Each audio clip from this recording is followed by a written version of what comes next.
Social Studies, Standard 9, Gujarat State Board of School Textbooks, Chapter 2, First World War and Russian Revolution. Welcome to global education. हम ये chapter आपके साथ शुरू कर रहे हैं। इस चैप्टर में हम बहुत ही लाइटली जाएंगे, क्योंकि आपकी बुक भी बहुत ही लाइटली ये चीज़ को लेती है। बहुत ज़्यादा इन डेप्थ, लाइटली का मतलब बहुत ज़्यादा इन डेप्थ में नहीं जा रही है किसी भी चीज़ में। बहुत ही जल्दी ये आपको ये सारा का सारा चैप्टर ख़त्म हो जाएगा और बहुत ही एक लंबा एरा इसके साथ ख़त्म हो जाएगा, जिस एरा में कॉलोनाइजेशन आ जाता है एशिया और अफ्रीका का, और साथ में वर्ल्ड वॉर आ जाती है और साथ में रशियन रेवोल्यूशन आ जाता है। तो इस तरीके से काफ़ी सारी चीज़ें आ जाती है इस चैप्टर में, और बहुत ही फास्ट पेस चैप्टर रहता है क्योंकि इन डेप्थ नहीं जाता है। मेरे को पूरी उम्मीद है कि आपको आपने हमारे पुराने वीडियोस भी देखे होंगे और आपको बहुत पसंद आए होंगे। आपने उनको लाइक, शेयर और सब्सक्राइब भी करा होगा, और अगर नहीं करा है तो पहले आप लाइक, शेयर और सब्सक्राइब तीनों काम कर दीजिए। और चलिए स्टार्ट करते हैं चैप्टर। लालच जो था यूरोप में, भूख, लालच, ये सब बहुत ज़्यादा बढ़ गया था। भूख और लालच किस चीज़ का? अपने एम्पायर को बढ़ाने का, ज़्यादा से ज़्यादा टेरिटरी एक्वायर करने का, कॉलोनाइजेश करने का। जिस तरीके से उन्होंने इंडिया को कॉलोनाइज़ किया, और हमने चैप्टर 1 में देखा कि किस तरीके से इंडिया कॉलोनाइज़ हुआ और क्या कारण थे और कैसे कॉलोनाइज़ हुआ, उसी तरीके से एक कॉलोनाइजेशन की उनकी भूख बढ़ती जा रही थी। किसकी? यूरोपियन कंट्रीज़ की। और वो कॉलोनाइज़ कर रहे थे। अब उनकी भूख में सिर्फ एशिया, इंडिया ही नहीं, सिर्फ एशिया भी था, और सिर्फ एशिया ही नहीं बल्कि अफ्रीका भी आ गया हुआ था। वो अपनी कॉलोनीज़ को बढ़ाना चाहते थे, अपने राज्य को, अपने किंग को और ज़्यादा उसके एरिया बढ़ाना चाहते थे। इनका एक जुनून, एक कंपटीशन, एक क्या कह लो, जो भी कह लो, सिर्फ भूख ही भूख थी इनके पास में। लालच, भूख, कुछ भी कह लो। तो ये सब चीज़ें चल रही थी वेस्टर्न यूरोप में। उधर एट द सेम टाइम वहाँ पे जो था इंडस्ट्रियल रेवोल्यूशन भी चल रहा था, और बहुत ज़्यादा इंडस्ट्रियलाइजेशन हो रहा था। तो ये जब कॉलोनाइजेशन होता है तो उसका कुछ आफ्टर इफ़ेक्ट भी होता है, कुछ बुरा प्रभाव भी पड़ता है। तो वो बुरा प्रभाव एशिया और अफ्रीका के ऊपर पड़ रहा था, जिस तरीके से इंडिया के ऊपर पड़ा था कि इंडिया की सोशल, इकोनॉमिक, कल्चरल, सब तरीके से इंडिया का मर्डर हो गया था। उसी तरीके से पूरे के पूरे एशिया और अफ्रीका का सोशल, इकोनॉमिक और कल्चरल मर्डर हो रहा था, और उनकी economies down in the dumps जा रही थी। और इसी के नतीजे से होती है फर्स्ट वर्ल्ड वॉर, और साथ में होता है रशियन रेवोल्यूशन, बोल्शेविक रेवोल्यूशन भी। Western Europe and colonisation in Asia Africa. Western Europe गढ़ बन चुका था, यहाँ से सब कुछ शुरू हुआ, यहाँ पे सब कुछ हो रहा था। यहाँ पर ही सबकी भूख जाग रही थी, उनको अपनी कंट्री, अपनी टेरिटरी, ये सब कुछ बढ़ाना था। और ये सब बढ़ाते बढ़ाते वो ऐसा नहीं कि एशिया और अफ्रीका में बढ़ा रहे थे तो वो आसपास में नहीं बढ़ाएंगे, ऐसा नहीं था।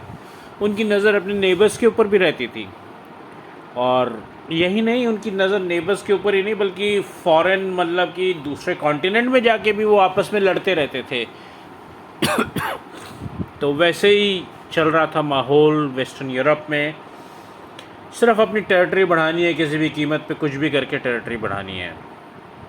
और इसी दौरान उन्होंने अपने नेबर, स्पेन ने अपने नेबरहुड में भी काम करना चालू कर दिया। ये काम स्पेन ने क्या किया कि नीदरलैंड, बेल्जियम और लग्जमबर्ग को हथिया लिया। फ्रांस कहाँ पीछे रहता? फ्रांस ने भी इनके थोड़े से प्रोविंस हथिया लिए। पोर्चुगीज़ किंग, इधर आपको याद रहेगा कि इंडिया में सबसे पहले जो कोई बाहर से आया था, जब ऑल्टरनेट रास्ता ढूंढा जा रहा था इंडिया का, जैसे हमने आपको बताया था चैप्टर 1 में, तो पोर्चुगीज़ ने वास्को ड गामा को भेजा था, पोर्चुगीज़ किंग ने स्पॉन्सर करके। तो अब यहाँ पर पोर्चुगीज़ किंग जो है वो मर जाता है, और उसका कोई उत्तराधिकारी, उसका कोई हेयर नहीं होता है। राज्य आगे चलाने के लिए उसका कोई वंशज नहीं होता है। तो पोर्चुगल का एक ब्लड रिलेटिव जो था वो स्पेन का रूलर था, तो पोर्चुगल चला जाता है स्पेन के पास में, और स्पेन के अंडर पोर्चुगल आ जाता है। और अगले 6 डिकेड्स यानी कि 6 दशक तक जो कॉलोनी बनाने का जो काम था पोर्चुगल का, वो पोर्चुगल से हट के स्पेन के पास आ जाता है, क्योंकि अब पोर्चुगल स्पेन के पास था। इटली और जर्मनी जो थे वो फ्रांस के हत्थे चढ़ गए और ऑस्ट्रिया के हत्थे चढ़ गए, यानी कि इटली जो था वो फ्रांस के हत्थे चढ़ गया और जर्मनी जो था ऑस्ट्रिया के हत्थे चढ़ गया। यूरोपियन पावर जो थी वो अपनी ग्रिप, अपना शिकंजा कस रही थी एशिया और अफ्रीका के कंट्रीज़ पर, और एशिया और अफ्रीका को अपना कॉलोनी बना रही थी। अब कॉलोनी जब बनाते हैं तो उसकी जो आर्थिक, सामाजिक, कल्चरल, इकोनॉमिक सब चीज़ तो ख़त्म हो जाती है उस देश की। अभी हम आते हैं कॉलोनलिज्म इन एशिया। हमने देखा था पिछले चैप्टर में कि कैसे, चैप्टर 1 में, कि कैसे इंग्लैंड ने अपनी जो शिकंजा था वो इंडिया के ऊपर पूरा मजबूती से पकड़ लिया था और इंडिया को अपना कॉलोनी बना लिया था, और जो एरिया इंग्लैंड के पास में नहीं भी आए थे वो उसके ऊपर भी अपना एक्सपेंशन करे जा रहा था। तो इसके साथ ही वो इंग्लैंड चल पड़ता है जी पूरे के पूरे एशिया की तरफ। इंडिया से आगे बढ़ता है, वो श्रीलंका को हथिया लेता है, म्यांमार यानी कि बर्मा, सिंगापुर, मलेशिया, ये सब को हथिया लेता है। इंग्लैंड का चल रहा था चाइना में ओपियम ट्रेड।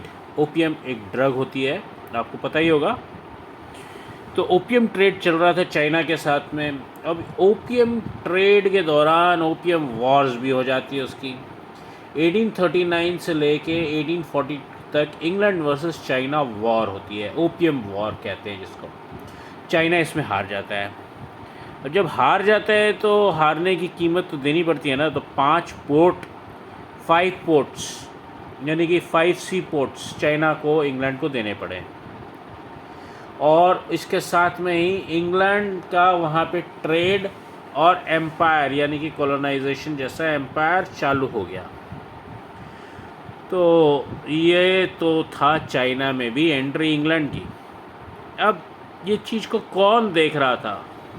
इस चीज़ को देख रहा था number 1 Japan, number 2 Russia, number 3 Germany, number 4 France, number 5 Belgium, number 6 America. 6 countries इस चीज़ को देख रही थी। ये कहाँ चुप रह रही थी? उन्होंने देख लिया कि भैया चाइना की कमज़ोरी है, चाइना कमज़ोर पड़ रहा है, उसकी वीकनेस है, वो वीक पड़ रहा है, तो वो भी अंदर घुस गई। उन्होंने भी ट्रेड और पॉलिटिकल माइलेज हासिल कर ली चाइना में। इसके बाद में अगर हम देखते हैं तो वेस्ट एशिया में अगर हम देखें तो वेस्ट एशिया में उन दिनों तेल मिला। तेल का मतलब खाने वाला तेल नहीं है, लगाने वाला तेल नहीं है, ये तेल है पेट्रोलियम, जो आपकी गाड़ियों को चलाता है, आपकी फैक्ट्री को चलाता है, ये सब करता है, वो तेल। तो पेट्रोलियम मिला वेस्ट एशियन कंट्रीज़ में, ऑयल रिजर्व्स जिसको भी कह सकते हो आप। तो यहाँ पर भी कॉलोनीज बनानी चाहिए। अब Iran, Iraq, Kuwait, Saudi Arabia, Bahrain, ये सब इनके शिकंजे में आ गई। और शिकंजे में कौन ले रहा था? इंग्लैंड, जर्मनी, रशिया, अमेरिका, ये सब ने अपनी कॉलोनीज़ बनाई यहाँ पे। मार्क करिएगा, चाइना के साथ अमेरिका की भी एंट्री हो चुकी हुई है। चाइना में आपने फर्स्ट टाइम अमेरिका का नाम सुना, अभी वेस्ट एशियन कंट्रीज़ के साथ आप दूसरी दफ़े अमेरिका का नाम सुन रहे हो। तो अमेरिका की भी यहाँ पे एंट्री हो जाती है, यूरोपियन कंट्रीज़ के अलावा। और सिर्फ कॉलोनीज़ बनाई नहीं जाती, बल्कि उन अपने कॉलोनीज़ को, अपने इंटरेस्ट को, अपने ठिकानों को वहाँ पे सुरक्षा भी देना था। अपने इंटरेस्ट को सिक्योरिटी प्रदान करने की भी ज़रूरत होती है। तो ये सब चीज़ों की यहाँ पे होड़ लग जाती है। और सब तरफ जो जहाँ पे कुछ मिल रहा है ले लो भैया, कॉलोनी बना लो इसकी भी। एशिया के बाद में हम आते हैं कॉलोनाइजेशन इन अफ्रीका। अब 15th सेंचुरी के एंड में डच जो थे वो अपनी पहली कॉलोनी बनाते हैं साउथ अफ्रीका में। इंग्लैंड और फ्रांस कहाँ पीछे रहते, इन्होंने नॉर्थ अफ्रीका को चुना। इंग्लैंड गया केप में, फ्रांस गया अल्जीरिया में। और इंडस्ट्रियल रेवोल्यूशन में तो आपको पता ही ना क्या होता है कि जिस तरह से इन्होंने इंडिया के साथ किया था कि ये इंडिया से रॉ मटेरियल लिया और फिर उसको लेके इंग्लैंड चले गए। इंग्लैंड में अपनी मशीनों पे, अपनी फैक्ट्रियों में इन्होंने प्रोडक्ट बनाया और वो वापस लेके इंडिया आ जाते हैं और इंडिया में आके बेचते हैं। तो रॉ मटेरियल भी यहीं से लिया, कॉलोनी से लिया, और फिनिश प्रोडक्ट भी कॉलोनी में बेचा। और नेट रिज़ल्ट क्या, इंडिया की इंडस्ट्री सारी ठप, सारे इंडिया के लोग भुखमरी की तरफ, और इनकी इंडस्ट्री फल फूल रही है। अब ज़रूरी का सामान है, कपड़े हैं, ये सब चीज़ें हैं, तो ख़रीदना तो पड़ेगा ना, बिना कपड़े के तो रह नहीं सकता आदमी। तो जो भी नेसेसरी चीज़ थी वो सब चीज़ें इन्होंने इस तरीके से ले ली। और रॉ मटेरियल का सोर्स भी कॉलोनी और फिनिश प्रोडक्ट का सोर्स भी कॉलोनी। अरे मार्केट तो बहुत बढ़िया है, बहुत बड़ी थी। एशिया भी बहुत बड़ा था, अफ्रीका भी बहुत बड़ा था, पॉपुलेशन भी बहुत बड़ी थी। आप देख लीजिए, ये वेस्टर्न यूरोपियन की कोई भी कंट्री है उसका साइज़ देख लीजिए, और आप देख लीजिए एशिया और अफ्रीका की कितनी टेरिटरी इन्होंने हथिया ली, कितनी टेरिटरी के ऊपर इन्होंने कॉलोनीज़ बना ली, तो कितना बड़ा पॉपुलेशन को इन्होंने कॉलोनाइज़ करा था। तो इतनी बड़ी मार्केट्स इनको मिल गई थी। तो यूरोपियन कंट्रीज़ ने अपनी कॉलोनीज़ इस्टेब्लिश कर ली। और जो पॉइंट हम आपके सामने रखना चाह रहा था मैं, वो ये था कि इकॉनमी, जो कॉलोनी बन जाता है उसकी इकॉनमी, कल्चर सब ख़त्म हो जाता है, उस सब चीज़ का मर्डर हो जाता है। तो यूरोपियन कंट्रीज़ ने अपनी कॉलोनीज़ इस्टेब्लिश करनी चालू कर दी थी अफ्रीका में भी। बेल्जियम का किंग लियोपोल्ड जो था, अभी किंग लियोपोल्ड से मेरे को एक और चीज़ याद आती है, चलिए वो भी बात करते हैं। किंग लियोपोल्ड जो था उसने कॉन्गो का एक बहुत बड़ा हिस्सा ले लिया और उसके ऊपर अपना रूल इस्टेब्लिश कर लिया। तो मैं आपको लियोपोल्ड से एक क्वेश्चन पूछना चाहता हूँ। आप ये रिसेंट 10-15 सालों की बात है, 10-20 सालों की बात है, लियोपोल्ड नाम काफ़ी फेमस हुआ था किसी चीज़ में, और काफ़ी उसका संदर्भ इंडिया के साथ भी है। तो मेरा ये क्वेश्चन है कि आप लियोपोल्ड के बारे में मेरे को बताइए कि कहाँ पर ये आया था, और बहुत ही खौफनाक इंसिडेंट हुआ था ये। तो मेरे आपको हिंट है, खौफनाक इंसिडेंट इंडिया, लियोपोल्ड। और पिछले 10-20 सालों में आप पैदा हो चुके हुए थे, आप अभी क्लास 9 में, तो आप पैदा हो चुके हुए होंगे, इतना ही टाइम स्पैन रहेगा रफली।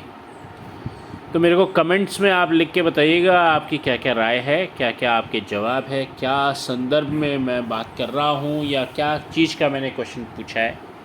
वो किंग नहीं था, जो क्वेश्चन मैं आपसे पूछ रहा हूँ वो किंग नहीं था, वो लियोपोल्ड नाम था।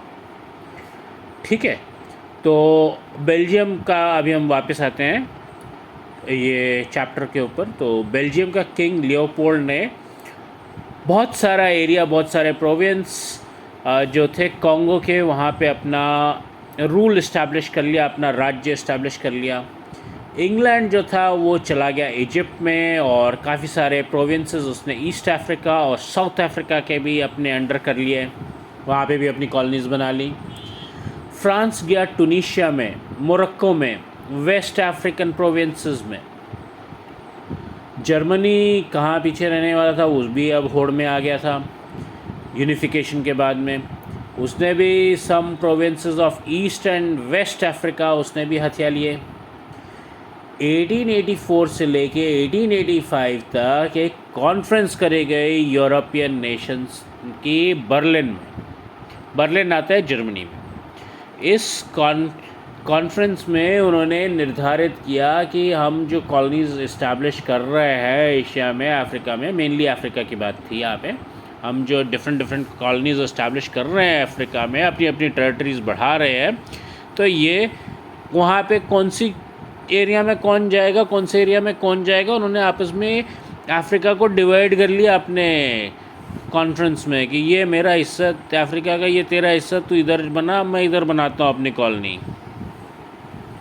इस तरह का डील्स, इस तरह की कॉन्फ्रेंसेस हुई तब, और कौन किसके तरफ किस तरफ, ताकि थोड़ी लड़ाइयाँ कम हो जाएं उनकी आपस में और अपने कॉलोनीज़ बनाने की तरफ ही फोकस रखें। ये सब मकसद से ये कॉन्फ्रेंस हुई थी। यूरोपियन नेशंस की जो भूख थी वो बढ़ती जा रही थी, और एशिया और अफ्रीका की टेरिटरी ये सब इनके पास में आती जा रही थी।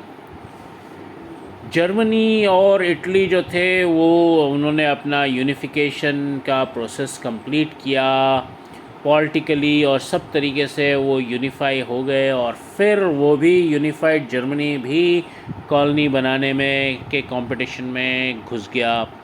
और सिर्फ कॉलोनी बनाने के कंपटीशन में नहीं घुसा, बल्कि इंडस्ट्रियलाइजेशन में, कमर्शलाइजेशन में भी घुसा, कॉलोनाइजेशन में भी घुसा। अफ्रीका में कॉलोनाइजेशन करने भी लग गया था जर्मनी।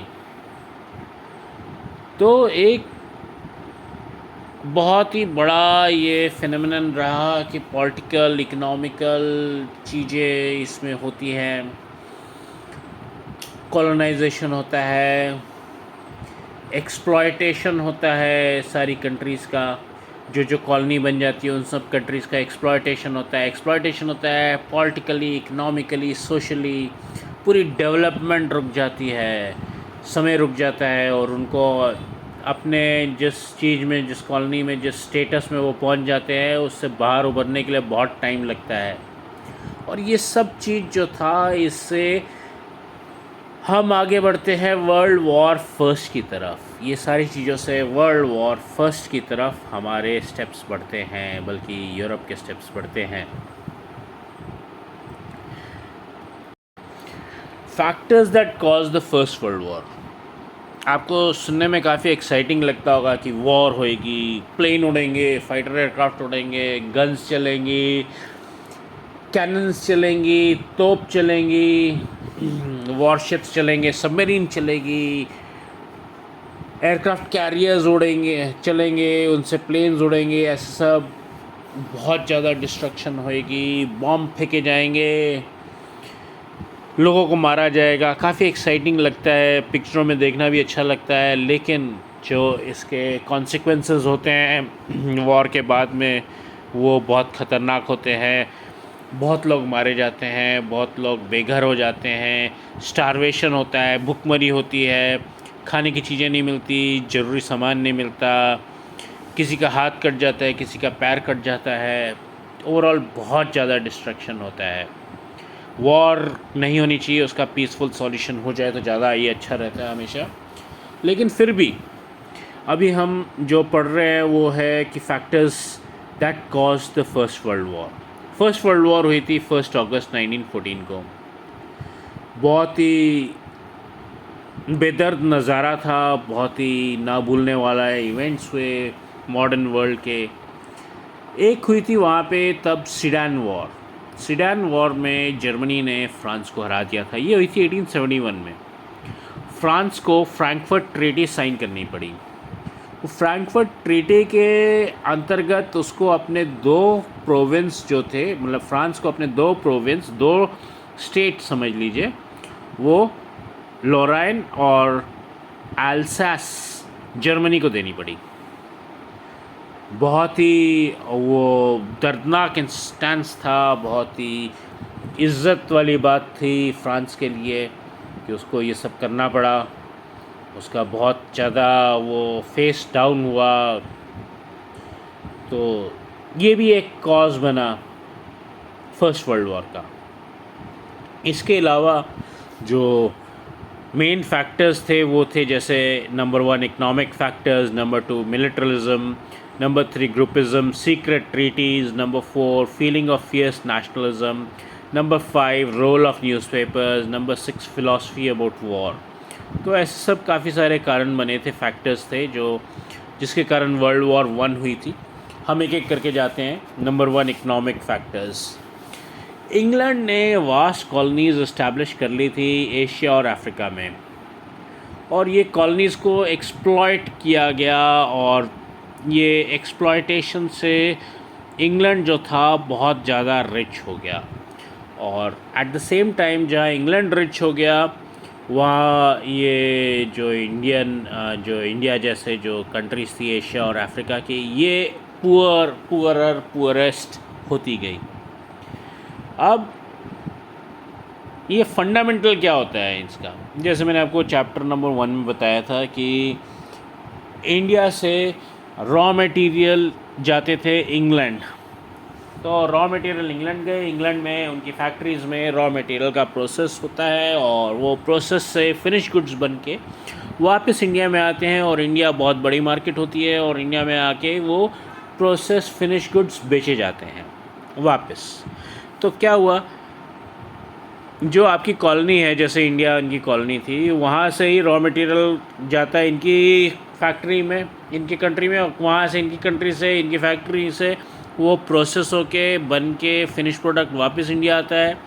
तो इंडिया को इन्होंने टोटली ख़त्म कर दिया, इकोनॉमिकली, पॉलिटिकली, इंडस्ट्रियली, कल्चरली, सब तरीके से ख़त्म कर दिया, और सिर्फ इनकी इंडस्ट्री चल रही है। इंडिया 2 चीज़ का सोर्स है, एक तो सोर्स है रॉ मटेरियल का, दूसरा मार्केट का सोर्स है, यानी कि मार्केट फिनिश प्रोडक्ट्स बेचने का। यही इंडिया का रोल रह जाता है। अब यही काम कॉलोनाइजेशन का इन्होंने पूरे एशिया में और अफ्रीका में कर दिया इंग्लैंड ने। तो इंडिया की जिस तरह से इकॉनमी टोटली डूब गई, उस तरीके से ही पूरे के पूरे एशिया और अफ्रीका की इकॉनमी डूब गई, और जो एक ही इकॉनमी जो चल रही थी वो थी ब्रिटिशर्स की, यानी कि यहाँ पे अब टोटल यूरोप की इकॉनमी चल रही थी, और बाकी सबकी इकॉनमी पूरे एशिया की और अफ्रीका की इकॉनमी डूब गई, और ये लोग सिर्फ रॉ मटेरियल और फिनिश प्रोडक्ट्स के लिए ही बचे। तो इस तरह से स्विफ्ट कॉलोनाइजेशन, बहुत फास्ट तरीके से इन्होंने कॉलोनाइजेशन करा यूरोपियन कंट्रीज़ ने। ये मैंने आपको एक एग्जांपल दिया था इंग्लैंड और इंडिया का। अब ये चीज़, इंग्लैंड को आप रिप्लेस कर दीजिए पूरे यूरोप से, और इंडिया को रिप्लेस कर दीजिए एशिया और अफ्रीका से, तो ये चीज़ होती है। तो अब लास्ट क्वार्टर जो था 19वीं शताब्दी का, 19th सेंचुरी का जो लास्ट क्वार्टर था, लास्ट 25 इयर्स, उसके दौरान जर्मनी जो था उसने भी इस कंपटीशन में हिस्सा लेना चालू कर दिया, और उसने कॉलोनाइज भी करना चालू कर दिया, और मार्केट्स में भी एंटर करना चालू कर दिया एशिया और अफ्रीका की। अब जर्मनी जो गुड्स बनाता था, जर्मनी ने भी अपना इंडस्ट्रियलाइजेशन, कमर्शलाइजेशन सब कुछ करके वो इन सब चीज़ों में घुस गया, और उसने जो अपने गुड्स बना के उतारे इंग्लैंड और फ्रांस के अगेंस्ट में, इन सब मार्केट्स में, एशिया और अफ्रीका के मार्केट्स में वो डोमिनेट करने लग गया, क्योंकि उसके गुड्स चीपर थे, उसको ज़्यादा कस्टमर्स ख़रीदने के लिए तैयार थे, तो वो डोमिनेट करने लग गया, और कंपटीशन दे दिया उसने फ्रांस और इंग्लैंड को। फ्रांस और इंग्लैंड का जो डोमिनेशन पहले था वो तोड़ दिया उसने, और अब आ गया वो डायरेक्ट कंपटीशन में। अब डायरेक्ट कंपटीशन होने लग गया जर्मनी और इंग्लैंड में। पॉइंट नंबर 2 के ऊपर अब आते हैं, मिलिट्रिज्म। मिलिट्रिज्म में जो था, ये यूरोप ने अपनी मिलिट्री पावर बढ़ानी, मिलिट्री फोर्स बढ़ानी चालू कर दी। इनको जब ये कॉलोनीज़ बना रहे होते तो इनको छोटे मोटे राजा जो होते हैं उनको कॉन्कर करने के लिए भी अपनी मिलिट्री की ज़रूरत पड़ती है।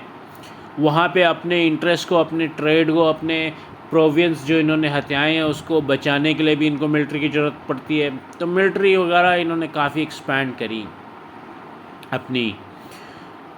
इंग्लैंड, फ्रांस, ऑस्ट्रिया, रशिया, इन सब ने अपनी मिलिट्री पावर एक्सपैंड करी। उधर दूसरी तरफ से देखें तो कुछ कंट्रीज़ ने अपनी मिलिट्री ट्रेनिंग कंपलसरी कर दी कि आप कुछ भी हो, सारे नागरिकों के लिए, ऑल सिटीजन्स के लिए, above the age of X years, above the age of 18 years या 20 ईयर्स आपको मिलिट्री ट्रेनिंग करनी पड़ेगी, और इतने साल आपको मिलिट्री में गुजारने पड़ेंगे। ये कौन कंट्रीज़ थी? Japan, Italy, Germany. इन्होंने मिलिट्री कंपलसरी कर दी, मिलिट्री ट्रेनिंग। फिर इन्होंने वेपन्स जो थे जो हथियार होते हैं, गोला बारूद, बंदूकें, तोपें, फाइटर एयरक्राफ्ट, वॉरशिप, सबमरीन, अपने वेपन्स का प्रोडक्शन इन्होंने बढ़ा दिया। क्या कह के, मेरे को सेल्फ डिफेंस करना है, मेरे को अपने राज्य की सुरक्षा करनी है, अपने कॉलोनीज़ की सुरक्षा करनी है। तो ये मिलिट्री और इकोनॉमिक कंपटीशन में आ गए। इससे एक सीरियस एटमॉस्फेयर डेवलप हुआ लड़ाई का, वॉर का। आगे हम आते हैं ग्रुपिज्म, सीक्रेट ट्रीटीज़। यूरोप जो था वो 2 भागों में बट गया। पार्ट 1 में ले लीजिए, Germany, Austria, Hungary, Bulgaria, Turkey, यानी कितनी countries? Number 1 Germany, number 2 Austria, number 3 Hungary, number 4 Bulgaria, number 5 Turkey. ये सारे एक ग्रुप में आ गए। दूसरे ग्रुप में जो आता है, दूसरा ग्रुप जो है वो कहलाता है एलाइड ग्रुप। एलाइड ग्रुप में आए England, France, Russia, Japan, 4 countries. इनमें आपस में बहुत ज़्यादा फीलिंग ऑफ जेलसी थी। अरे मेरा कंट्री ज़्यादा ऊपर जाएगा, मेरी कंट्री की ज़्यादा ग्रोथ होएगी इकोनॉमिकली, सब चीज़ में। एरिया भी मेरे कंट्री के पास ज़्यादा होएगा। एरिया कैसे बढ़ाएंगे? अपनी कंट्री का कॉलोनीज़ एक्वायर करके। मेरी कंट्री की ज़्यादा कॉलोनीज़। और दूसरे सब लोगों को दुश्मन की नज़र से देखते थे, अपने राज्य के अलावा किसी के ऊपर विश्वास नहीं करते थे। मिसट्रस्ट था, हेट्रेड, घृणा, दूसरे से डरते भी थे। तो ये सब चीज़ें यहाँ पर चल रही थी। और मेरे ग्रुप यही है, फीलिंग ऑफ फियर्स नेशनलिज्म। मेरी कंट्री, दूसरे की कंट्री कुछ नहीं। मेरी कंट्री वर्ल्ड की नंबर 1, दूसरे की कंट्री बाढ़ में जाए। ये सब यहाँ पर इनके अंदर फीलिंग थी। बहुत ही गंदी फीलिंग होती है ये कि मेरी कंट्री ही बेस्ट है, बाकी सब बेकार हैं। बेल्जियम और ग्रीस जो थे वो आज़ाद होते हैं। जर्मनी और इटली यूनिफाई होते हैं। और बहुत ही, जैसे मैं आपको बता रहा था कि बहुत ही नैरो विचार तरीके से, एक्सट्रीम तरीके से ये लोग अपने नेशनलिज्म पर आ गए। इकोनॉमिक जेलसी, मेरा कंट्री बेटर है, मेरा कंट्री ज़्यादा पावरफुल है, मेरा कंट्री ज़्यादा अमीर है, इस तरीके के, मेरा इस तरह का कंपटीशन, कॉलोनिज़म, मेरा कंट्री ही सबसे अच्छा है, बाकी सबका बेकार, मेरी कंट्री का ही नेशनल इंटरेस्ट है, बाकी सबका कुछ नहीं। तो इस तरीके से एक्सट्रीमिस्ट टाइप के बन गए सब लोग, एक्सट्रीम नेशनलिज्म की तरफ चल गए। उनकी कंट्रीज़ भी उनको ऐसे ही सिखा रही थी, सिर्फ अपने कंट्री से प्यार करो, दूसरी कंट्री से घृणा करो, हेट्रेड करो। जर्मनी के चीफ जो थे काइज़र विलियम, वो भी नेशनलिज्म, कॉलोनिज्म में उतर गए। वो बहुत ही एम्बिशियस थे। वो सोचते थे कि वो पूरे वर्ल्ड को अपने अंडर कर लेंगे, अपनी लीडरशिप के अंडर कर लेंगे और सारे दुनिया को अपने तरीके से चलाएंगे। और कैसे? कौन मानेगा उनकी बात? अरे उनकी ग्रैंड मिलिट्री थी, बहुत बड़ी मिलिट्री थी, बहुत ही पावरफुल मिलिट्री थी, उसके बेसिस पे वो ये सब चीज़ करने के लिए सोच रहे थे। तो ये नेशनलिज्म और मिलिट्रिज्म, ये सब की फीलिंग, ये सब के वजह से भी जो था वर्ल्ड वॉर हुई थी, first world war. Point number 5 आता है रोल ऑफ न्यूज़पेपर्स। न्यूज़पेपर्स ने भी बहुत ही अहम योगदान दिया वर्ल्ड वॉर में। वो हेट्रेड फैलाते थे। एक प्रेस का काम क्या होता है? निष्पक्ष, किसी पक्ष की तरफ भी आपको नहीं होना है, आपको ट्रू रिपोर्टिंग करनी है, फैक्चुअल रिपोर्टिंग करनी है, यही काम होता है प्रेस का। लेकिन यहाँ पे न्यूज़पेपर्स ने क्या काम किया? उन्होंने जहर घोला, लोगों में जहर घोला, उनके उनके सारी चीज़ों को फोर्स किया, उनके विचारों को फोर्स किया, उनके फोर्सफुली चेंज किया लोगों के विचारों को। इतना ज़्यादा चेंज किया कि मैं आपको एग्ज़ाम्पल दूं तो उनमें घृणा भरी, और दूसरे कंट्री के तरफ बहुत ही उसको नीचा दिखाया गया। लोगों को प्रोवोक करके, भड़का के, चीज़ों को एक्सैजरेट, बहुत ज़्यादा चढ़ा फिरा के, बहुत ज़्यादा बता के फॉल्स रिपोर्टिंग करी, ख़राब रिपोर्टिंग करी, राइटअप्स इस तरह से बनाए कि दूसरे के ऊपर पूरा जहर उगल दो, उसको तो वो लोग खा ही जाएँ, अगर सामने देख ले तो उसको खा जाएँ, ऐसा वो लोग रिपोर्टिंग करते थे। और अगर ऐसे में किसी एक दो कंट्री के रूलर्स अगर चाहें कि हम आपसी दुश्मनी हटा के हम ये संधि कर लें, बैठ के समझौता कर लें और लोगों की प्रॉस्पेरिटी के लिए अच्छा काम कर दें, तो वो आपस में ये सोच ही नहीं सकते थे, क्योंकि न्यूज़पेपर की वजह से, जो न्यूज़पेपर ने जो घृणा फैलाई हुई थी उसकी वजह से उनकी पब्लिक ही उनको खा जाती। भैया ये कैसे कर दिया तुमने, इतनी घृणा फैलाई दी हुई थी कि कोई पीस के टॉक हो ही नहीं सकते थे, सिर्फ लड़ाई और लड़ाई की ही बात हो सकती थी। पॉइंट नंबर 6 आता है philosophy about war. War is welfare, war से सबकी भलाई है। Only the mighty deserve to live, सिर्फ शक्तिशाली ही जीने के काबिल हैं। War alone is the national need, लड़ाई और सिर्फ लड़ाई ही देश की ज़रूरत है। एक सेक्रेड वॉर, ऐसे सब तो स्लोगन्स आ गए। लिखने वाले कौन थे? जर्मन राइटर, नाम थोड़े मुश्किल है, टॉट्स्की और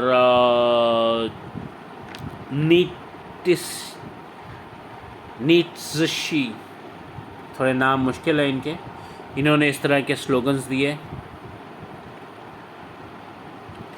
एक धार्मिक काम है लड़ाई, ऐसे सब स्लोगन। यहाँ पर और एक चीज़ होती है कि प्रिंस ऑफ ऑस्ट्रिया जो था वो और उसकी वाइफ का मर्डर हो जाता है। मर्डर करती है Serbian terrorist organization black hand, एक वहाँ की टेररिस्ट ऑर्गेनाइजेशन थी, उसका कोई आदमी ये दोनों प्रिंस और उसकी वाइफ दोनों का मर्डर कर देते हैं। तो ऑस्ट्रिया का तो पारा सर के ऊपर चला जाता है। वो सर्बिया को कहता है कि मेरे को 48 घंटे में, 48 आवर्स में मेरे को वो आदमी दे दो जिसने ये काम किया है, जिसने मेरे प्रिंस और उसकी पत्नी का खून किया है, वो मेरे को दे दो। सर्बिया को कुछ पता नहीं होता, वो कहता है कि भैया हमको नहीं पता क्या मैटर हुआ, क्या मैटर नहीं हुआ, किसने मारा किसने नहीं मारा, हमको नहीं पता। ऑस्ट्रिया तो भाई सुनने के लिए तैयार नहीं था। उसका प्रिंस और उसकी वाइफ मारी गई थी तो वो कहाँ से सुनता। उसका भी पारा सर से हाई था, मिलिट्री सबकी बढ़ाई हुई थी, सारे यूरोप में सब लोगों ने अपनी मिलिट्री पावर बढ़ा ली हुई थी, हर चीज़ में ऐसे ऐसे नारे डाले हुए थे, सब कंट्रीज़ में उनके न्यूज़पेपर्स ने भड़काया हुआ था। फिर सीक्रेट ट्रीटीज़ हुई हुई थी, अगर मैं लड़ाई में जाऊंगा तो दूसरा कंट्री है, ये कंट्री मेरे साथ में है, ये सब भी सबको पता था।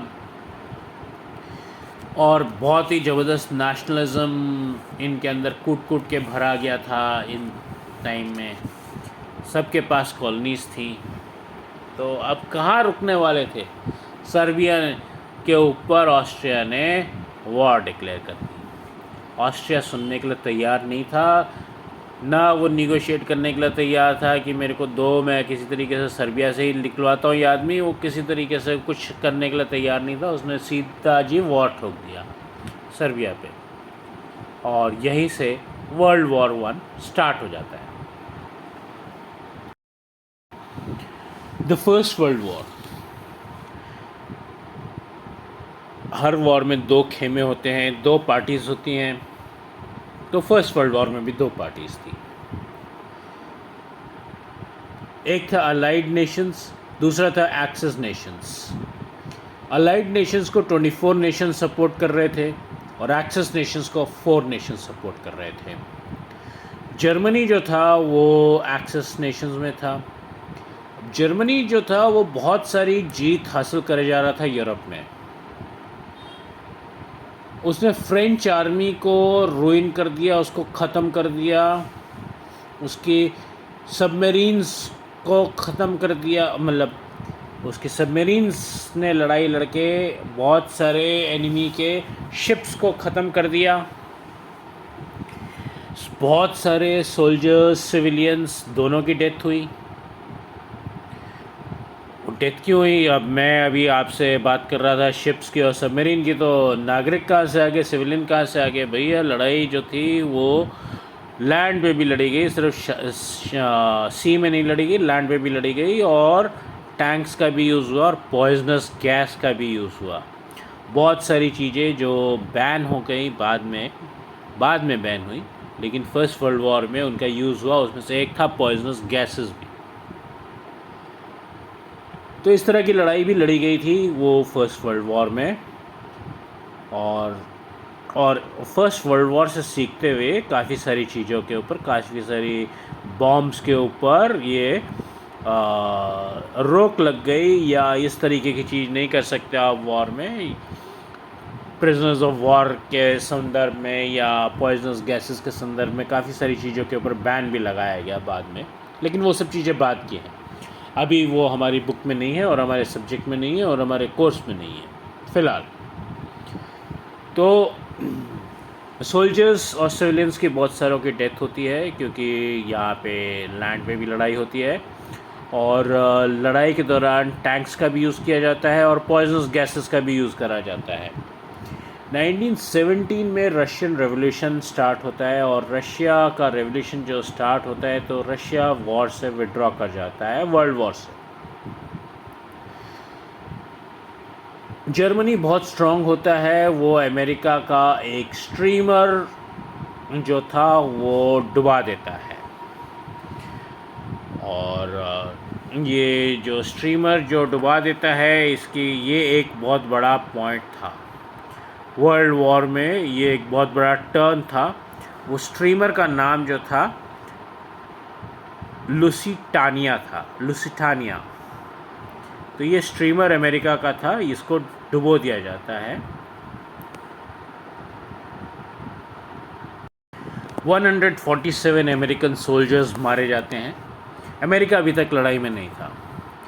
1917 अप्रैल, अमेरिका अलाइड नेशंस की तरफ से जर्मनी के ख़िलाफ़, यानी कि एक्सेस नेशंस के ख़िलाफ़ वर्ल्ड वॉर 1 ज्वाइन कर लेता है। और इसके फ़ौरन बाद में पनामा, ग्रीस, क्यूबा, चाइना, ये सब कंट्रीज़ भी जो होती हैं ये भी ज्वाइन कर लेती हैं अलाइड नेशंस को। अलाइड नेशंस बहुत ज़्यादा स्ट्रॉन्ग हो जाते हैं, जर्मन आर्मी उनको नहीं विदस्टैंड कर पाती है। स्पेशली जब अमेरिका आ जाता है तब से जर्मनी के लिए मुश्किल पैदा हो जाती है। अमेरिका जो अलाइड नेशंस की तरफ आता है तो यहाँ से चीज़ें पलट जाती हैं,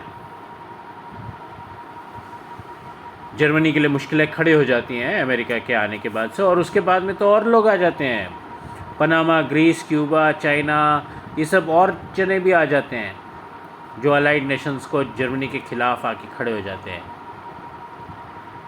तो बल्गेरिया आता है सितंबर 1918 में, टर्की एंड ऑस्ट्रिया अक्टूबर 1918 में, ये और आ जाते हैं अलाइड नेशंस की तरफ।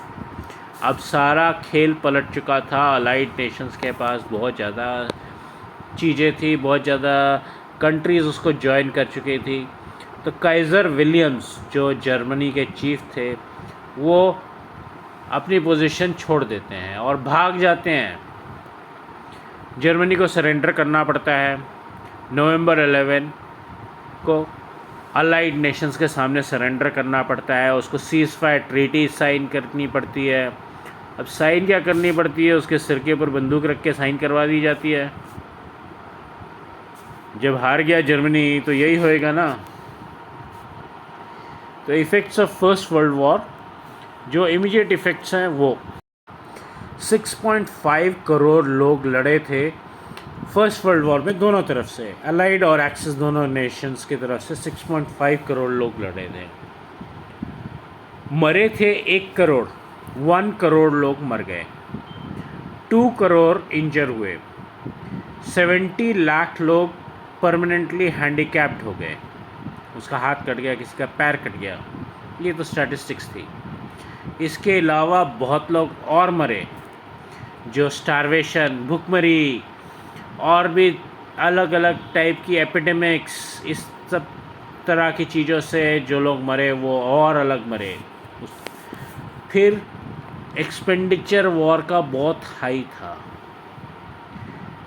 भाई, जान माल तो जाती है, बाकी बॉम्ब वगैरह जब बिल्डिंग पे या रोड पे या कहीं डैम पे गिरता है तो वो डैम, बिल्डिंग, रोड भी टूटती है, रेलवे लाइन भी टूटती है, रेलवे ट्रेन भी हो सकती है जिसके ऊपर बॉम्ब पड़े तो रेलवे ट्रेन भी डैमेज होती है, टूटती है, ख़त्म हो जाती है। तो काफ़ी भारी नुकसान होता है लड़ाई से, कभी भी लड़ाई हो उससे बहुत भारी नुकसान होता है। और यहाँ पे तो पूरे वर्ल्ड की कंट्रीज़ लड़ रही थी तो कितना ज़्यादा नुकसान हुआ होगा। सब कंट्रीज़ आपस में एक दूसरे के ऊपर लड़ाई कर रही थी तो कितना बड़ा नुकसान हुआ आप खुद ही सोच लो। सारे पॉइंट नंबर 2, सोशल चेंज में सारे दुनिया के लोग आपस में लड़ रहे थे तो क्या बदलाव आया। आदमी तो चलो लड़ाई पे गए हुए थे एक दूसरे नेशन की तरफ से लड़ने के लिए, अब पीछे से काम कौन करेगा, फैक्ट्री कौन चलाएगा, आटा कौन पीसेगा, खाना कौन बनाएगा, कपड़े कौन बनाएगा। तो ये सारी की सारी जो काम की रिस्पॉन्सिबिलिटी थी, ये सारी की सारी फैमिली चलाने की, ऑक्यूपेशन चलाने की, घर पे खर्चा पानी, रोटी दाल, ये सब चीज़ की रिस्पॉन्सिबिलिटी औरतों के ऊपर आ जाती है। और औरतें घर से बाहर निकलती हैं, वो डिफरेंट प्रोफेशनल फील्ड्स में, कोई खेती बाड़ी करती है, कोई फैक्ट्रियों में काम करती हैं, कोई ऑफिस में जाके काम करती हैं, कोई गवर्नमेंट की पोजीशन संभालती हैं, एडमिनिस्ट्रेशन की। तो ये सब चीज़ें में अब आदमी तो चले गए थे लड़ाई पे, वॉर फ्रंट पे, अब औरतें ये सारी पोजीशंस संभालती हैं, वो ये रिस्पॉन्सिबिलिटी लेती हैं। और इससे औरतों का सेल्फ़ कॉन्फिडेंस बढ़ता है, वो अपने आप को आदमियों की तरह फ़ील करती हैं, इक्वलेंट फ़ील करती है, एक बराबर फ़ील करती है आदमियों से। और यहाँ से स्टार्ट होता है कि औरतें अपना हक भी मांगने चालू कर देती हैं कि मेरे को भी इक्वल ट्रीटमेंट दो आदमियों के बराबर का।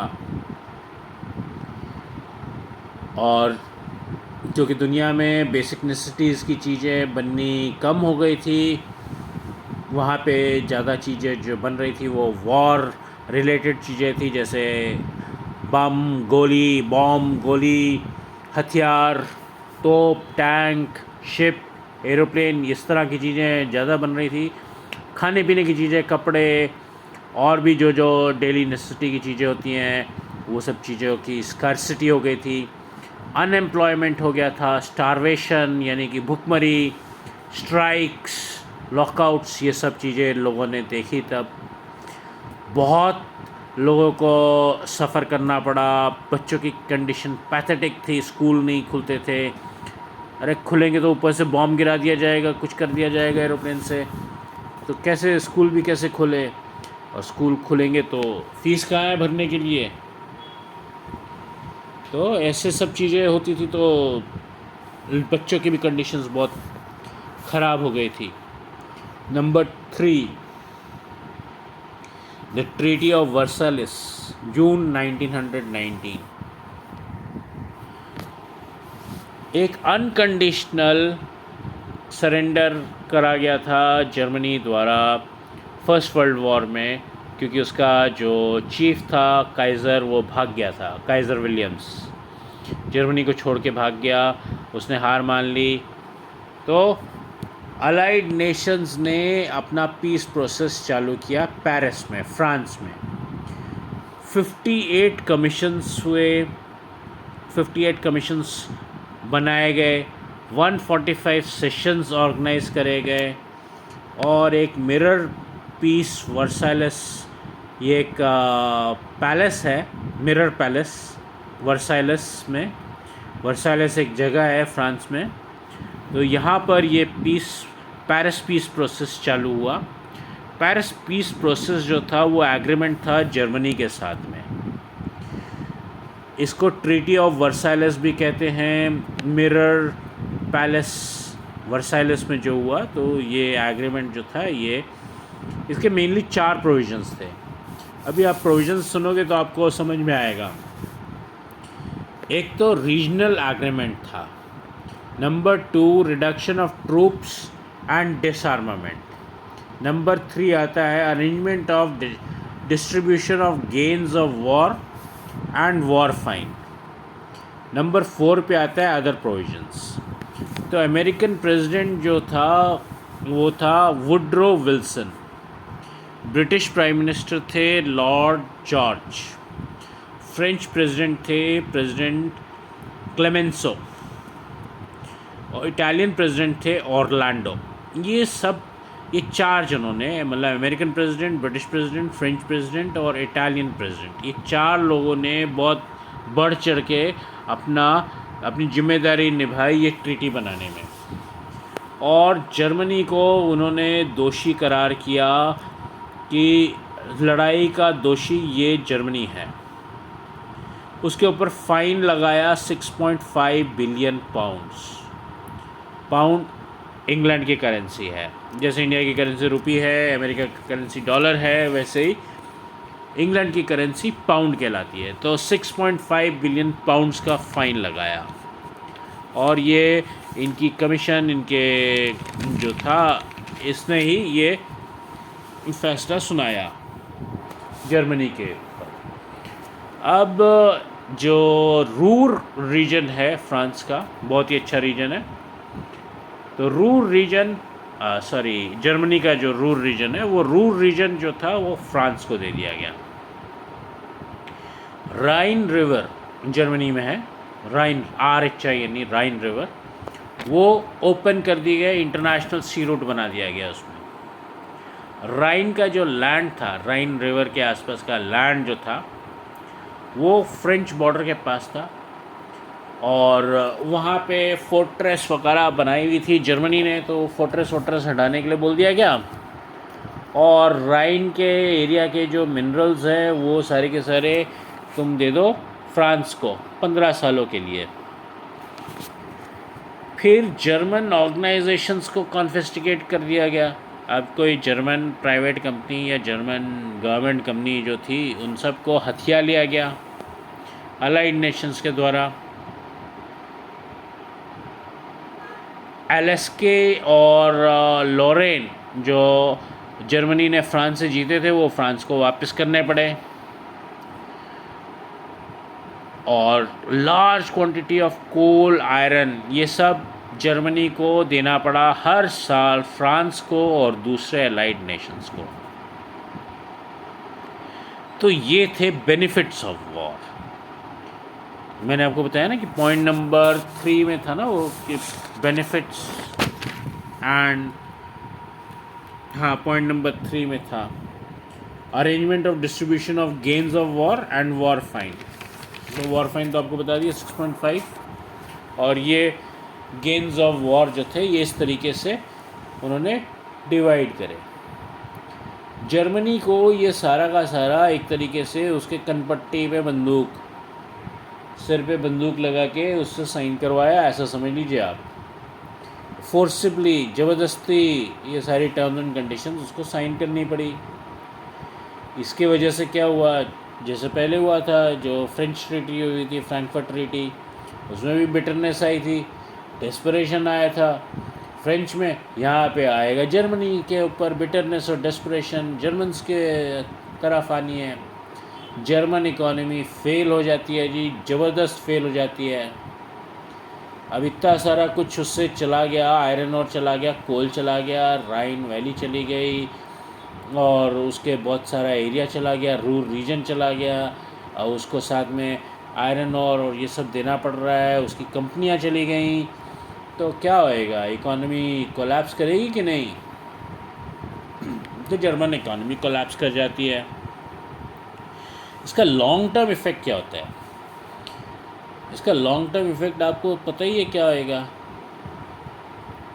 डिफीटेड नेशन जब ये ट्रीटी साइन करता है तो उसके बाद में उसके अंदर आती है कि मेरे को बदला लेना है, मेरे को वापस लेना है मेरा ये सब चीज़ें जो मेरे को ज़बरदस्ती ये लोग मेरे से छीन रहे हैं।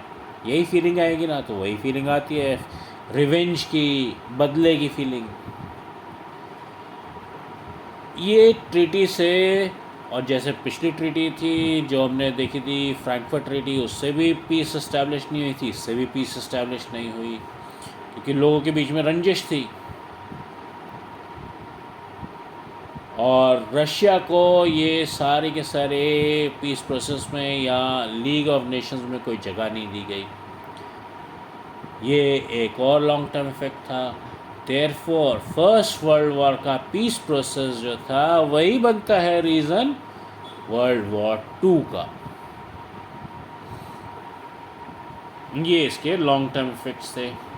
अभी आते हैं हम 1917 के रशिया में। आपको मैंने बताया था कि रशिया ने वर्ल्ड वॉर 1 से अपने आप को पीछे कर दिया, कॉर्नर कर दिया, और क्योंकि वहाँ पे रशियन रेवोल्यूशन चल रहा था।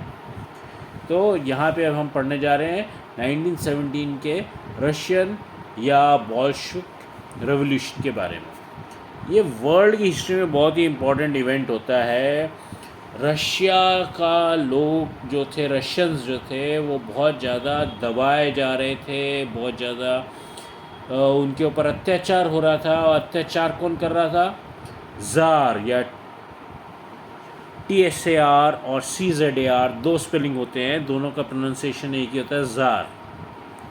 तो ज़ार जो होता है वो रशिया में जैसे किंग होते हैं सब जगह, वैसे ज़ार होते थे रशिया में। तो रशिया के ज़ार जो थे वो बहुत ही खूंखार थे, बहुत ही बेदर्द इस टाइप के लोग थे, क्रूएल, पिटीलेस। तो उन लोगों ने, और उन्होंने ये चीज़ें कैसे हासिल करी थी? वो एक डिक्टेटर का पोजीशन बाय बर्थ हासिल करा हुआ था, बाप दादा से चला आ रहा था ज़ारिज़म उनका, और डिक्टेटर्स की तरह काम करते थे। उनको कोई देखने वाला तो था नहीं, अनकंट्रोल्ड रूल था उनका, जो मर्ज़ी चाहे करो, जैसे मर्ज़ी चाहे करो। लोगों को उन्होंने कोई राइट्स नहीं दिए हुए थे। अगर कोई राइट मांगता भी था कि मेरा ये हक है, मेरे को ये चाहिए, तो उसको टॉर्चर किया जाता था, उसको बहुत बुरी पनिशमेंट दी जाती थी। और पनिशमेंट भी वहाँ पे कैसे दी जाती थी? साइबेरिया में भेज दो भैया। अब साइबेरिया क्या चीज़ है? साइबेरिया एक ऐसी जगह है जहाँ पे -20 -30 डिग्री टेम्परेचर रहता है, साल भर बर्फ़ जमी रहती है, ऐसी जगह है साइबेरिया। वहाँ पे हड्डी जमा देने वाली बोन चिलिंग ठंड होती है। तो ऐसी जगह है साइबेरिया रशिया में। वहाँ पे उनको लोगों को पनिशमेंट के लिए भेज दिया जाता था। तो रशिया में थी गरीबी, सफ़रिंग और दुख दर्द, यही सब था। फार्मर्स जो थे, किसान, लेबरर्स, ये फेजेंट, ये सब जो थे, ये एक ही चीज़ इनका हो रहा था कि इनकी इनकम कम से कम हो जा रही थी। बहुत काम करते थे, बहुत हार्ड वर्क करते थे, लेकिन इनकम इनकी नहीं थी इतनी। ये गरीब से और गरीब होते जा रहे थे, इनकी गरीबी बढ़ती जा रही थी। तभी एक लीडर वहाँ पे पैदा होता है, मतलब लीडर आता है, फादर गैपॉन। ये अब जो हम बात करने जा रहे हैं वो जनवरी 22, 1905 संडे की है, मार्क करिएगा, संडे, जनवरी 22, 1905 संडे। फादर गैपॉन, GAPON, ये लीडर था।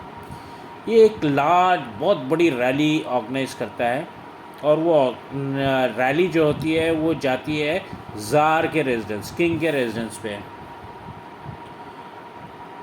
पीटर्सबर्ग में। विंटर का टाइम होता है, बर्फ़ पड़ी हुई होती है चारों तरफ। सारे लोग जो होते हैं वो निहत्थे होते हैं, कोई हथियार वगैरह नहीं लिया हुआ होता है।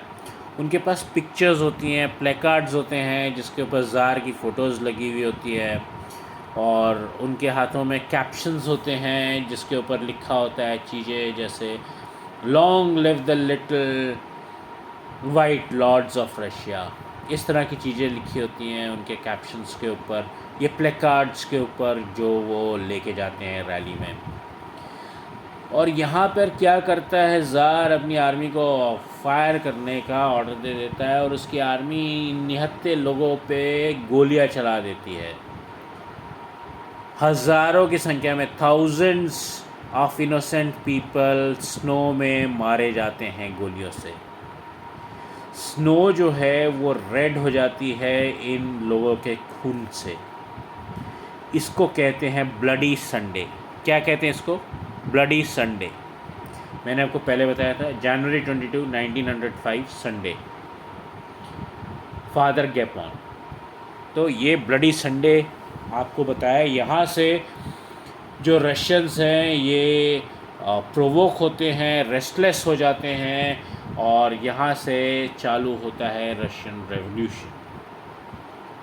अब इनको ज़ार की वीकनेस तो पता ही थी, एक छोटे से कंट्री जापान से जाके हार गया था रशिया।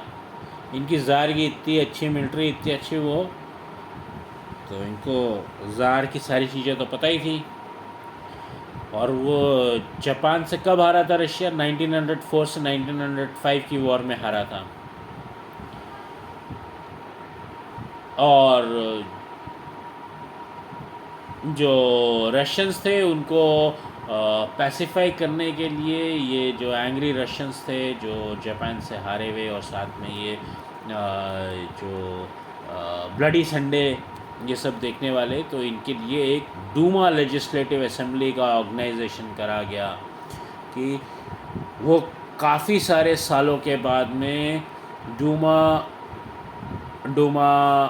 लेजिस्लेटिव असेंबली होएगी, और एक नहीं चार डूमा लेजिस्लेटिव असेंबली कॉल कर दी गई, और उसके टाइम आने से पहले ही वो बंद भी कर दी गई, मतलब हुई नहीं।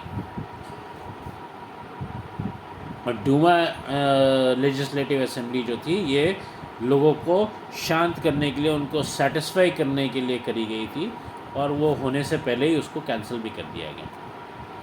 मार्च 8, 1917 जो ऑप्रेस्ड वर्कर्स थे वो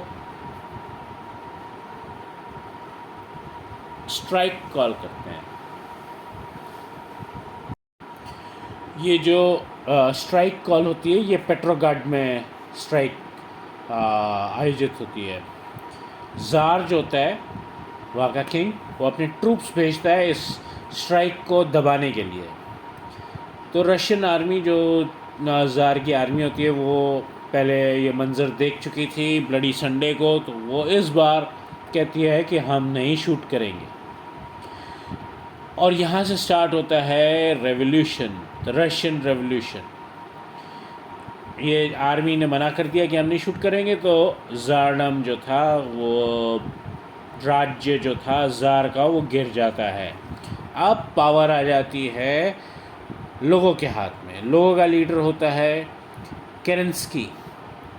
ये एक माइनॉरिटी ग्रुप का लीडर होता है जो मेंशविक ग्रुप होता है, MENSHEVIK, मेंशविक ग्रुप।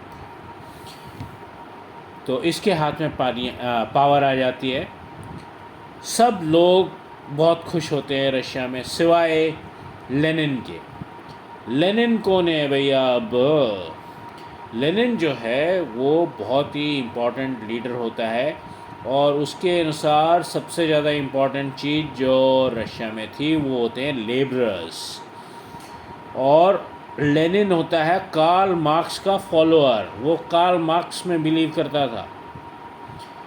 और मेंशविक ग्रुप जो होता है वो मिडिल क्लास को मेन मानता था, और ये जो लेनिन था ये बोल्शेविक ग्रुप का होता है, और ये लेबरर्स को मेन मानते हैं। तो ये दोनों मिडिल क्लास और लेबरर्स दोनों के अलग अलग फंडे हैं। अभी जो पावर आई थी वो आई थी केरेंस्की के पास में, जो मेंशविक यानी मिडिल क्लास का ग्रुप है। और जो आगे पावर आएगी वो आएगी बोल्शविक के हाथ में, जो लेबरर्स के था और जिसका लीडर लेनिन है। और लेनिन इंस्पायर्ड है कार्ल मार्क्स से। ठीक है, तो मेंशविक ग्रुप जो होता है वो मिडिल क्लास में बिलीव करता है। लेनिन ने ये लोगों को भड़काया, बोल्शविक लोगों को भड़काया मेंशविक लोगों के अगेंस्ट में नवंबर 1917 में। और ये फाइनल रेवोल्यूशन हुआ। रेंज ऑफ पावर जो थी वो लेनिन के पास में, यानी कि बोल्शविक के पास में। सोशलिस्ट बोल्शविक रेवोल्यूशन ये कहलाता है।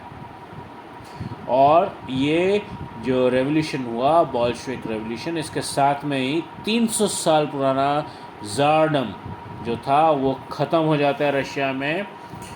अब रशिया बिना ज़ार के होता है। अभी हम आते हैं द लीग ऑफ नेशंस। हमने हमेशा देखा कि जो पीस का प्रोसेस होता है वही अगली वॉर का वजह बन जाता है। तो लीग ऑफ नेशंस जो था वो बनाया गया हॉरर्स ऑफ वॉर, जो हमेशा होते हैं कि मैंने आपको बताया कि वॉर बहुत दर्दनाक होती है। तो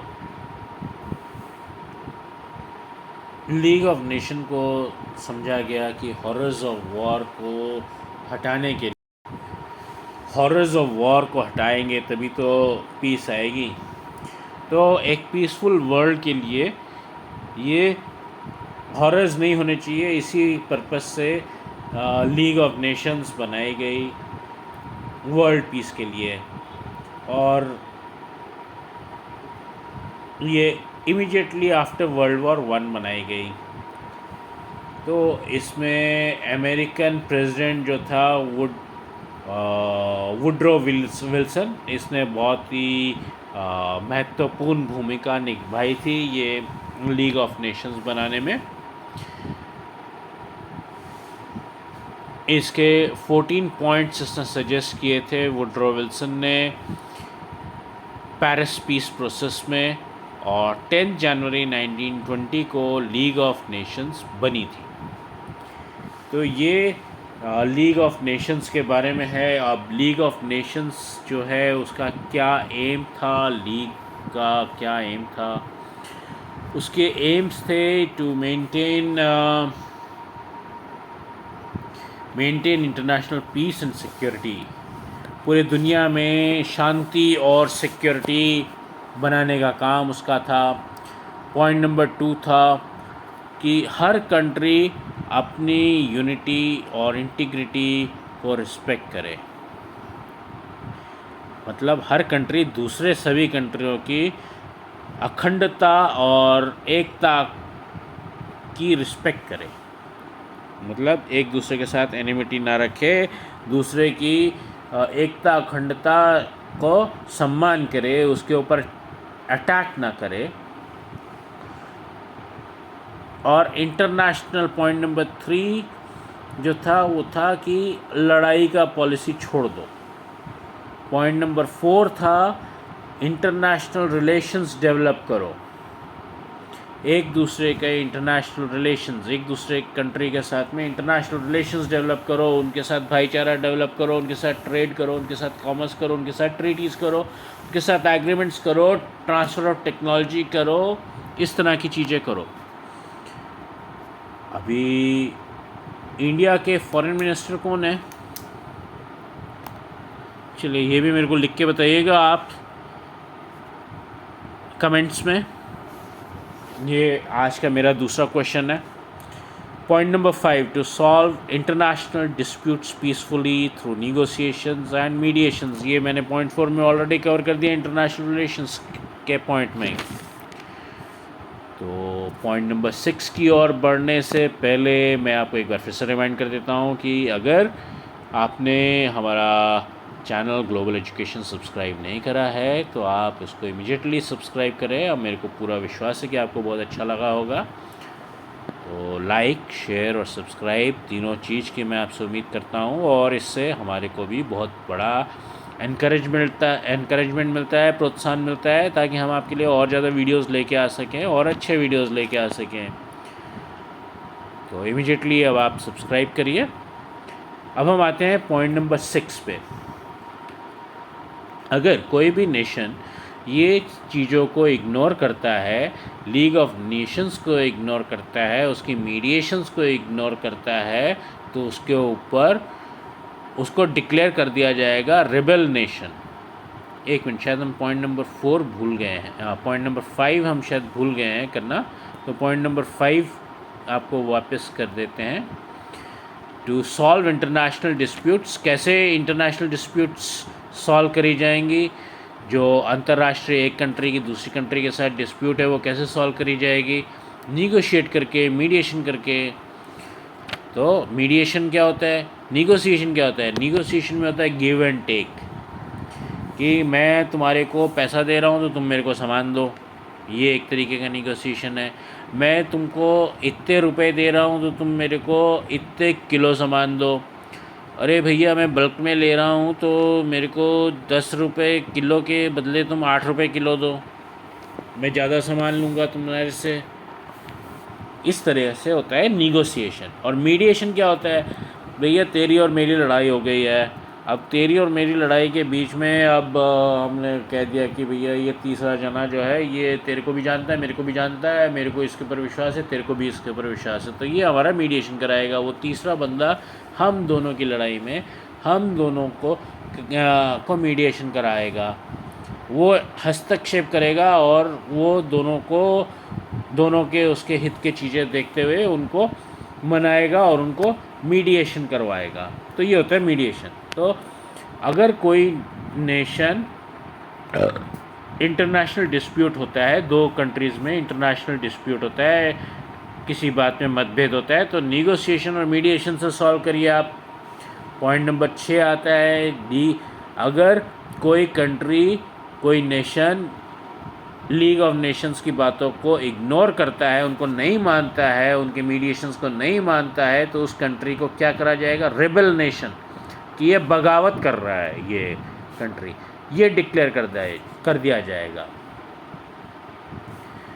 लीग ऑफ नेशंस जो था ये स्थापित तो हुआ था, एस्टैब्लिश हुआ था वर्ल्ड पीस के लिए, लेकिन क्या ये वर्ल्ड की पीस बना पाया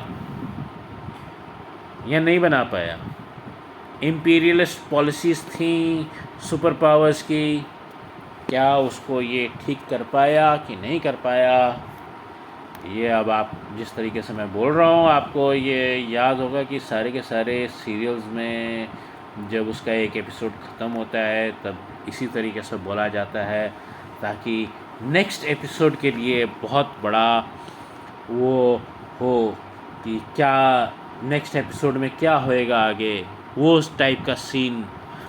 तो खैर मैं आपको वैसा कुछ नहीं कर रहा हूँ, नेक्स्ट एपिसोड में आपको बताऊँगा क्या होएगा क्या नहीं होएगा। खैर यहीं से जो था 1939 में वर्ल्ड वॉर 2 चालू हो जाता है और सेकेंड वर्ल्ड वॉर चालू हो जाता है। मतलब पीस प्रोसेस जो होता है वहीं से इतना ज़्यादा दबा दिया जाता है किसी को कि वो बदला या लड़ाई या अपना आत्मसम्मान खो बैठता है, और उसके वजह से उसको बदला लेना होता है और वो वर्ल्ड वॉर तक या वॉर तक जाता है, और इसके वर्ल्ड वॉर 1 के पीस प्रोसेस से वर्ल्ड वॉर 2 का स्टार्टिंग हो जाता है।